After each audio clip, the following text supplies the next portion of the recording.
সকলকে স্বাগত জানাই নিউজ পয়েন্ট চ্যানেলে। লোকসভার আগে চমকের বাজেট, লক্ষ্মীর ভাণ্ডারের ভাতা বাড়িয়ে দেওয়া হলো।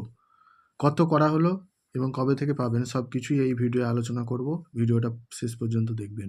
কিছুদিন পরই লোকসভার ভোট, তাই এবারের বাজেট নিয়ে প্রথম থেকেই প্রত্যাশার পারদ ছিল তুঙ্গে। আর সেই প্রত্যাশার কার্যত বাস্তবায়ন হলো রাজ্য বাজেটে। এই বাজেটে লক্ষ্মীর ভাণ্ডার ও কন্যাশ্রীর টাকা বৃদ্ধি করল রাজ্য সরকার। প্রসঙ্গত, ক্ষমতায় আসার পর থেকে বিভিন্ন জনমুখী প্রকল্প এনেছে রাজ্য সরকার। তার মধ্যে অন্যতম এই লক্ষ্মীর ভাণ্ডার ও কন্যাশ্রী। লোকসভার ভোটের আগে রাজ্য বাজেট তাই প্রত্যাশাই ছিল আমজনতার মধ্যে। বাজেটের কোনো চমক আসতে পারে বলে আশা করছিল অনেকজনাই। আর সেই প্রত্যাশা বাস্তবায়িত করেই লক্ষ্মীর ভাণ্ডার প্রকল্পের আরও বেশি টাকার কথা ঘোষণা করল রাজ্য সরকার। লক্ষ্মীর ভাণ্ডারে মাসে 500 টাকার পরিবর্তে 1000 টাকা করে দেওয়া হবে